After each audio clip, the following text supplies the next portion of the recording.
Technology एक बहुत ही बड़े स्केल पर बढ़ती जा रही है और रोज हमें नई नई इनोवेशंस देखने को मिल रही हैं और वहीं इंटरनेट भी इस टेक्नोलॉजी का बहुत बड़ा हिस्सा है और हमारी लाइफ में भी इसकी जो इम्पोर्टेंस है ना वो बहुत ही ज़्यादा है। इंटरनेट से मिनटों का काम हम एक चुटकी से कर सकते हैं। जैसे कि किसी भी तरह की अगर आपने शॉपिंग करनी है, इंटरनेट ऑन करें, गूगल पे जाएं, जो आपने परचेज करना है वो सर्च करें और आप खरीद सकते हैं। लेकिन इंटरनेट इन चीज़ों के अलावा भी बहुत कुछ कर सकता है और इंटरनेट का एक बहुत बड़ा हिस्सा और भी है जो शायद ही आप लोगों में से किसी ने एक्सेस किया हो। तो चलिए आज हम इंटरनेट के उस हिस्से के बारे में यानी कि डार्क वेब के बारे में बात करेंगे अपनी इस वीडियो में। वीडियो शुरू करने से पहले इस चैनल को सब्सक्राइब जरूर कर लीजिएगा और इस वीडियो में हमने एम रखा है 40 लाइक्स का। हमारी पिछली वीडियो में 40 लाइक्स का एम नहीं हुआ था तो इस बार हम इसको दोबारा से रख रहे हैं। आई होप इस बार आप इसको पूरा कर ही देंगे। तो क्या है डार्क वेब और कैसे हम इसको एक्सेस कर सकते हैं और ये सेफ है भी या नहीं, और आखिर में जानेंगे रेड रूम के बारे में और क्या होता है रेड रूम। आइए देखते हैं। डार्क वेब एक वर्ल्ड वाइड कंटेंट है जो एग्जिस्ट करता है डार्कनेस्ट ओवरले नेटवर्क पर, जिसको चलाने के लिए हमें ऑफ कोर्स इंटरनेट की तो जरूरत पड़ने ही वाली है, लेकिन साथ में जरूरत पड़ेगी एक स्पेशल ब्राउजर की। इट मीन्स आप इसको गूगल क्रोम, ओपेरा, फायरफॉक्स या कोई भी नॉर्मल ब्राउजर में नहीं चला सकते क्योंकि डार्क वेब कभी भी गूगल सर्च में इंडेक्स नहीं होता। डार्क वेब पर ऐसी अलीगल चीज़ें या गलत काम होते हैं जो कि नॉर्मल वेब पर आपको कहीं नहीं मिलने वाले। अभी हम बात करेंगे कि डार्क वेब में आखिर होता क्या क्या है जो ये इतना अलीगल कहता है। डार्क वेब में हर वो चीज़ होती है दुनिया की जो गूगल पर आप नॉर्मली सर्च नहीं कर सकते या नॉर्मली देख नहीं सकते। जैसे कि काफ़ी तरह की डील्स, जैसे कि credit card number sale, drugs, illegal weapons, चोरी की हुई सब्सक्रिप्शन क्रेडेंशियल्स, टेररिस्ट की videos, child pornography, human parts को बेचना और भी बहुत कुछ जो हमारे नॉर्मल वर्ल्ड में बिल्कुल अलीगल है और ऐसी वेबसाइट्स पर विजिट करना भी टोटली अलीगल है। सबसे पहले मैं आपको बता दूं कि हमारा जो इंटरनेट है ये 3 पार्ट्स में डिवाइडेड है।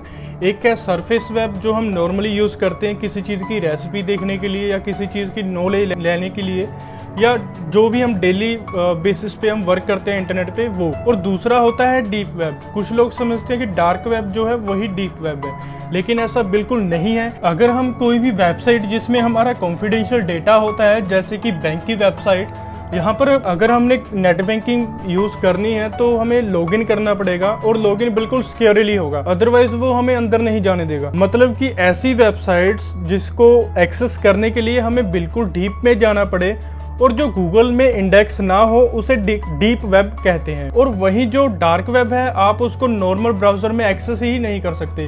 और ये जो वेबसाइट्स होती हैं उनका जो डोमेन नेम होता है जैसे कि google.com या youtube.com या .in, ऐसा बिल्कुल नहीं होता। उनकी जो डोमेन एक्सटेंशन होती है वो एंड होती है .onion से। और इन वेबसाइट्स को एक्सेस करने के लिए आपको चाहिए होगा स्पेशल ब्राउजर जिसका नाम है tor ब्राउजर। तो यहाँ पर आप सबको पता चल ही गया होगा कि जो डार्क वेब है एंड डीप वेब है ये दोनों अलग अलग टाइप्स के इंटरनेट हैं और दोनों ही अलग अलग तरीके से यूज होते हैं। रेड रूम, आप में से काफी लोगों ने इसके बारे में शायद सुना ही होगा, अगर नहीं सुना देन आप अभी जान जाएंगे।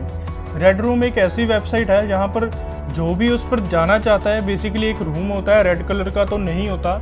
यहाँ पर लोगों को टॉर्चर किया जाता है। माना जाता है कि जितने भी टेररिस्ट ग्रुप्स हैं वो पैसा कमाने के लिए ऐसा करते हैं और भी गलत चीज़ें, जैसे कि किसी बच्चे को किडनैप कर लिया और उसको टॉर्चर किया जाता है उस रूम में।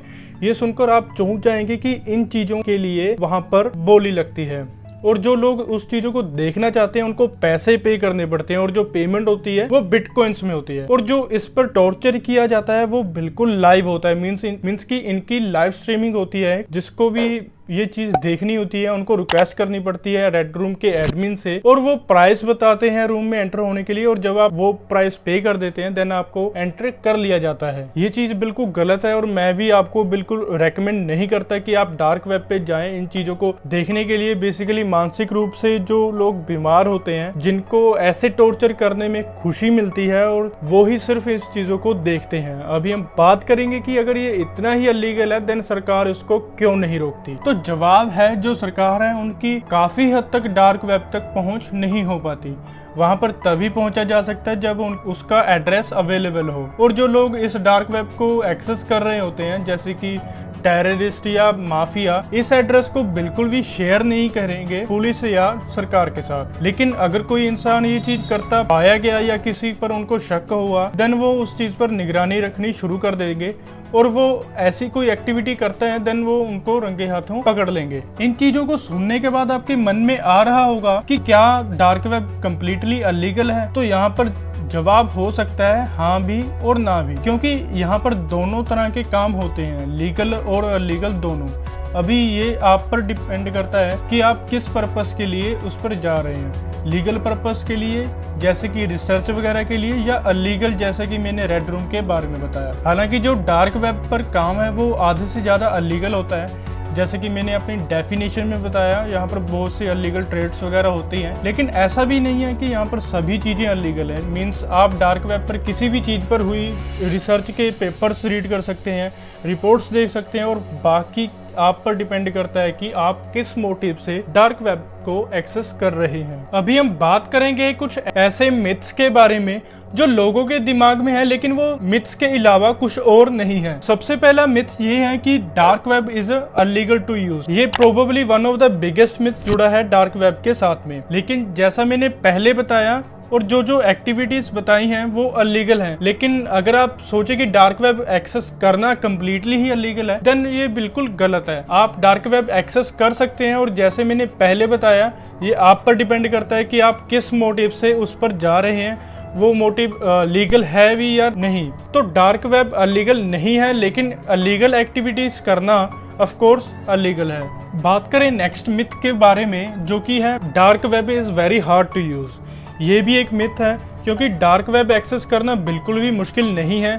नॉर्मल वेब की तरह आप इसको भी इजीली एक्सेस कर सकते हैं, लेकिन इसके लिए आपको स्पेशल ब्राउज़र टॉर ब्राउज़र की ज़रूरत पड़ेगी, जो कि एक ओपन सोर्स है और आप इसको फ्री में यूज़ कर सकते हैं। अभी हम बढ़ते हैं अब तक के सबसे बड़े मिथ की तरफ, जो है everything on the dark web is bad. Illegal firearms, child pornography, drugs, murder for hire, you name it, you can probably find it on the dark web. काफी हद तक ये स्टेटमेंट सच भी हो सकती है, लेकिन not everything happens on the dark web is illegal. जैसा मैंने पहले बताया कि डार्क वेब को कई तरह के लोग यूज करते हैं। कुछ नॉर्मल लोग भी इसे इस्तेमाल करते हैं, कुछ क्रिमिनल्स होते हैं जो एक दूसरे से कम्युनिकेट करने के लिए इसे यूज करते हैं ताकि उनकी लोकेशन ना ट्रेस हो पाए। पॉलिटिशियंस होते हैं, कुछ बड़ी बड़ी ऑर्गेनाइजेशंस होती हैं जिनकी कुछ खुफिया कन्वर्सेशंस होती है। ये जो सारा काम होता है वो डार्क वेब पर ही होता है। इवन आपको फेसबुक की भी वेबसाइट आपको डार्क वेब पर मिल जाएगी, और जो चीजें आप नॉर्मल फेसबुक में यूज नहीं कर सकते वो आप डार्क वेब में एक्सेस कर सकते हैं। Should we use the dark web? अगर मैं यहाँ पर पर्सनली बात करूँ कि हमें डार्क वेब यूज करना चाहिए या नहीं,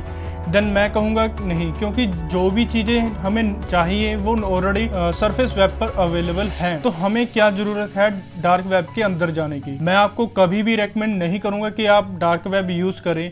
ये वीडियो सिर्फ इन्फॉर्मेशन और एजुकेशन पर्पज़ के लिए बनाया गया है, तो इसको एज अ इन्फॉर्मेशन ही लें। अगर आपको ये वीडियो अच्छी लगी तो लाइक कर दीजिएगा, और आपका क्या सोचना है डार्क वेब के बारे में ये हमें कमेंट करके जरूर बताइएगा। और मैं आपके लिए ऐसी ही टेक्नोलॉजी के रिलेटेड वीडियोस लाता रहूंगा, और इसी तरह हम मिलते हैं अपनी नेक्स्ट वीडियो में। तब तक के लिए स्टे होम, स्टे हेल्थी।